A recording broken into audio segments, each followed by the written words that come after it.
Halo dulur, assalamualaikum warahmatullahi wabarakatuh. Selamat berjumpa kembali dengan saya Kampo Ponorogo. Pada video kali ini saya ingin menelusuri kepala reog tua yang ada di Ponorogo.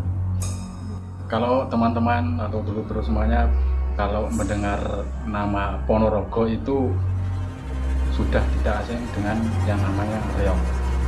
Dan kali ini saya ingin menelusuri reog tua waktu zaman gula atau reog sebelum Indonesia merdeka. Oke dulur, selengkapnya mari simak video yang berikut ini. Iki lho reog zaman Iki Belanda. reog tahun piro iki, Mas? Tahun sekitar sebelum Indonesia merdeka kan 1940-an. Wah, berarti selama banget ya. Ya suwe Mas. Iki asli kulit macan betul asli ya. Macan ya. Iya.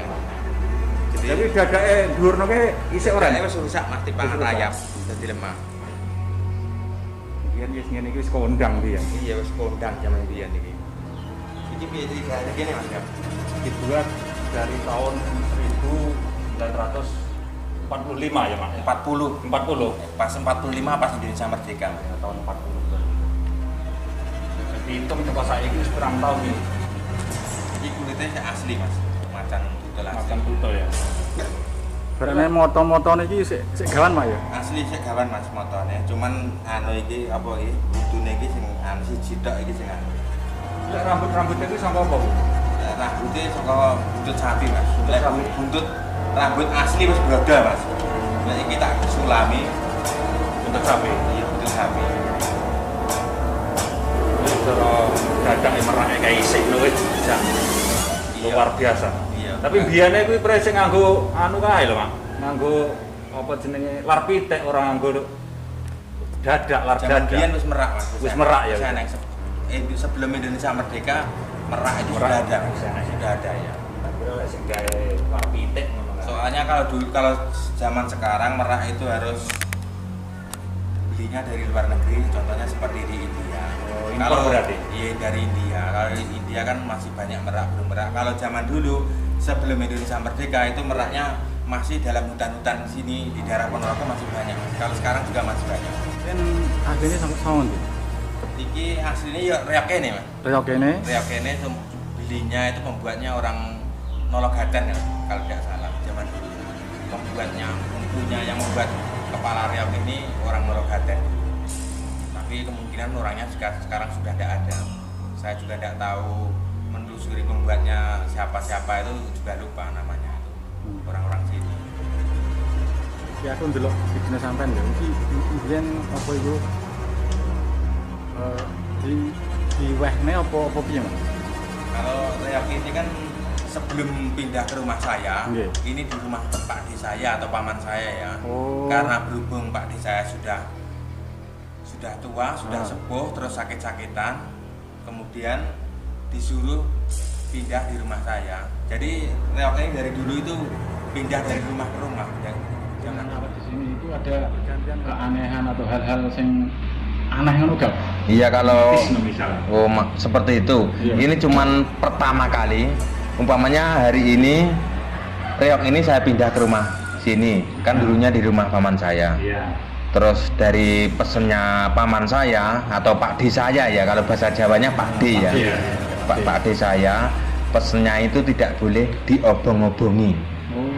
Iya, kalau menurut saya sebenarnya diobong-obongi itu kita tidak memakani setan atau memberi makan setan. Jadi obong ini dari menyan banget. Iya pakai menyan. Oh. Kalau menurut saya sebenarnya kalau reog ini dibakari menyan tidak apa-apa. Tapi tujuannya dibakari menyan tujuannya untuk melestarikan tradisi. Yang kedua itu untuk biar untuk apa itu kulit-kulitnya ini tidak mudah rusak. Jadi kena asap menyan. Biasanya kan di apa kayak di pangan renget no kayak Mas? Iya, seperti itu seperti kita punya dendeng sapi terus ditaruh di atas dapur. Nah, tujuannya seperti itu sebenarnya. Jadi kadang-kadang kalau orang-orang salah pemahaman dikira kita memakani Muri-muri setan. muri-muri setan itu. Terus pertanyaannya tadi kan katanya waktu dibawa ke sini ya. Nah, iya. Kalau awal-awal pertama itu memang antara percaya tidak percaya mas ya, antara percaya tidak percaya. Terus itu pas malamnya kan sekitar jam 1 malam, di atas itu seperti ada suara angin, tapi seperti suara tawon mau pindah itu. Usuk seperti angin besar banget, seperti puting beliung itu, besar banget. Terus kemudian di sekitar rumah saya, pekarangan rumah saya itu ada seperti orang pakai sandal jepit jalan 3 kali muter 3 kali gitu. Muter di rumah. Iya, terus saya langsung lari keluar, nggak ada orang. Cuman yang saya dapat cuman merinding aja mas. Itu asli mas yang saya alami itu. Jadi sore ini ada mitisnya. Iya, antara percaya tidak percaya ya. Untuk para penonton atau orang yang awam itu boleh percaya boleh tidak, itu hak masing-masing aja. Di dalam video ini ya? Iya.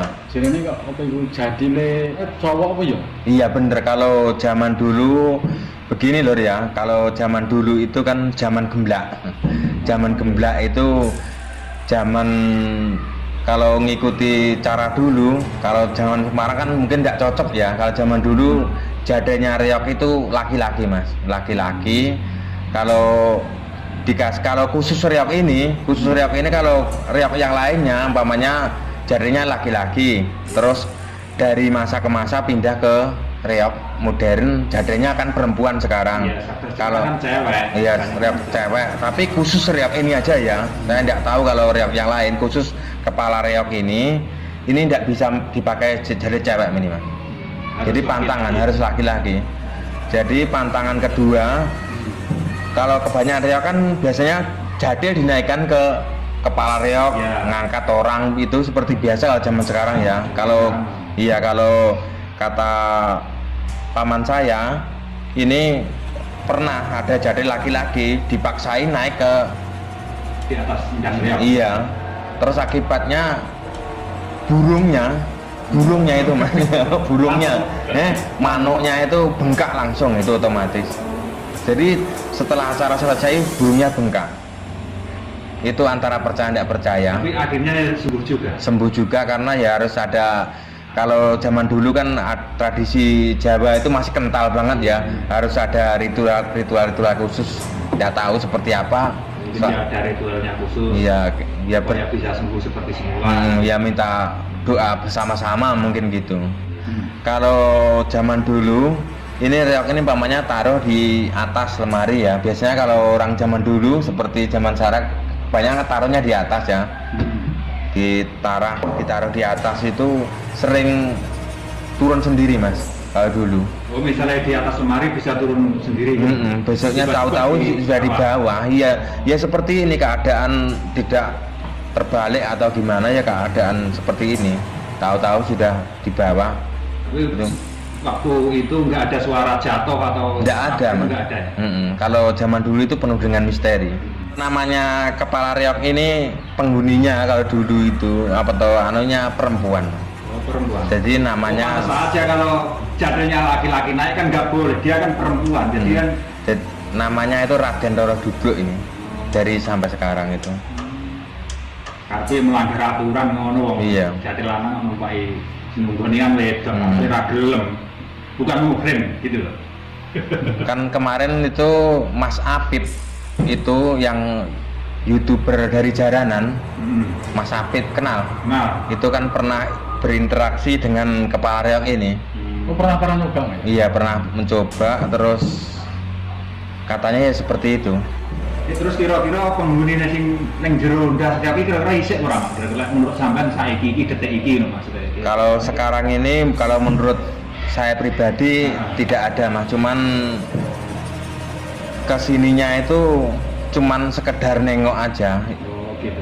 Yang penting tahu apa itu. Jadi saat ini kosong gitu. Iya, seperti bekecot atau apa, yang penting tahu rumah saya di sana gitu aja. Tapi ini sering datang minggu rene no, ya cara akhir-akhir ini gitu. Kalau pengalaman itu waktu saya masih ketiga hari, saya pernah tidur mas. Tidur itu terus mungkin itu mimpi atau nyata saya juga tidak tahu. Mungkin di bawah alam sadar saya tidur itu tiba-tiba di bawah kaki saya, ini serius Mas, saya tidak mengadang-adang, sumpah nih ya. Di bawah kaki saya itu ada seorang perempuan duduk membelakangi saya, rambutnya panjang banget. Terus kemudian langsung kaget gitu, langsung hilang. Hilang langsung. Iya. Oh, mungkin yang ngendami aslinya. Nggak tahu itu mimpi atau gimana, nggak tahu. Cara intinya ya cara bekecate ngendami omahe ku mang isih ning kene tenan ora kan. Ya mungkin begitu. Saya juga nggak mau nambahin, nggak mau ngurangi Mas. Oh iya Mas, soal Mas Apu tadi ya. Iya. Kiranya pernah nyoba atau apa jenis? Kayak suruh bahasanya menerawang. Oh iya, berinteraksi. Berinteraksi. Nah itu sing dilihat itu apa? Dilihat itu Nah. katanya itu cuman datang ke sini cuman seperlunya aja. Tidak setiap hari nongkrongin di sini. Oh. Ya cuman lewat. Ya cuman lewat-lewat aja. Cara intinya ngendangi ku mang, Pak. Cara intinya Iya. omahku ning kono isih ora eneng Iya. karo ngono kuwi. Kenapa Mas? Jenengan kok mau apa itu merawat kepala tua ini? Ya karena dari kecil saya cinta reog Mas. Senang sekali sama reog, jadi pas kebetulan sekali reog itu di rumah paman saya, jadi saya tinggal ngomong aja apa sebaiknya dipindah ke rumah saya. Terus kata paman saya ya pindah aja ke rumah kamu gitu aja. Terus saya akhirnya karena saya hobi dari dulu kan sering nonton reog Mas, walaupun saya tidak masuk di dunia YouTuber reog, tetap saya nonton reog dari kecil saya itu dulu. Jadi saya sangat senang sekali bab hubungan punya keinginan pindah ke sini itu ngasangkan dhewe. paman saya. Terus kebetulan saya ponakannya kan, jadi tidak sulit untuk bawa ke rumah saya gitu. Ini dulu ada temennya atau cuman ini saja? Ya mungkin kalau dulu itu setiap kampung-kampung atau setiap di desa-desa di Ponorogo itu ada yang punya reog, ada yang tidak punya reog. Kalau masih zaman dulu, karena reog itu dulu juga pro kontra Mas. Pro kontra itu ada umpamanya kampung sini tidak menyukai kebudayaan reog. Kalau sekarang hampir merata, alhamdulillah sudah menyukai semua. Kalau dulu ini punya kembaran Mas reog ini. Kembarannya itu dibuat orang Norogaten itu sekali buat dua, dari desa Surani pesen dua Mas. Oh, kembarannya juga ada di desa Suren sini. Enggak, sekarang sudah pindah tangan. Sudah pindah. Kalau tidak salah di desa Pijeran, kalau tidak desa Teranjang. Sekarang di situ. Masih ada di situ. Kalau sampai mau menelusuri ke sana itu kembarannya. Jadi reog-reog zaman dulu itu ya bener-bener mistis, penuh misteri Mas. Iya. Yang terakhir Mas ya. Iya. Ini untuk merawat ya. Mas, ini ada perbedaan antara reog baru dan reog ini reog lawas, perbedaan. Iya. Cara untuk merawat reog tua ini Mas ya, seandainya sampean kebetulan punya reog tua atau punya keluarga yang merawat reog tua, terus pindah di rumah sampean, caranya itu sangat mudah dan sederhana. Beda dengan reog baru Mas. Kalau reog baru harus dipakai apa ya? Obat ya? Iya, obat ya Kang Bu ya. Harus pakai obat. Kalau ini tipnya itu cuman dijemur aja Mas. Itu jemurnya tiap hari atau berapa hari sekali? Ya mungkin ya sebulan sekali tidak apa-apa. Yang penting sudah kena matahari. Supaya itu bulu-bulunya nggak rontok gitu ya. Iya, tidak kulitnya ini Mas yang penting. Kalau burunya itu gampang dicari. Kalau kulit harimaunya ini yang susah. Ini asli kulit harimau macan tudel Jawa. Oke Lur, ini tanya-tanya sama Bang Jo TV tentang kepala reog tua ini. Oke Mak, mudah-mudahan bisa menjaga atau bisa merawat, Amin. melestarikan Iya. budaya apa itu Ponorogo namanya. Iya. Oke Mak, terima kasih. Iya.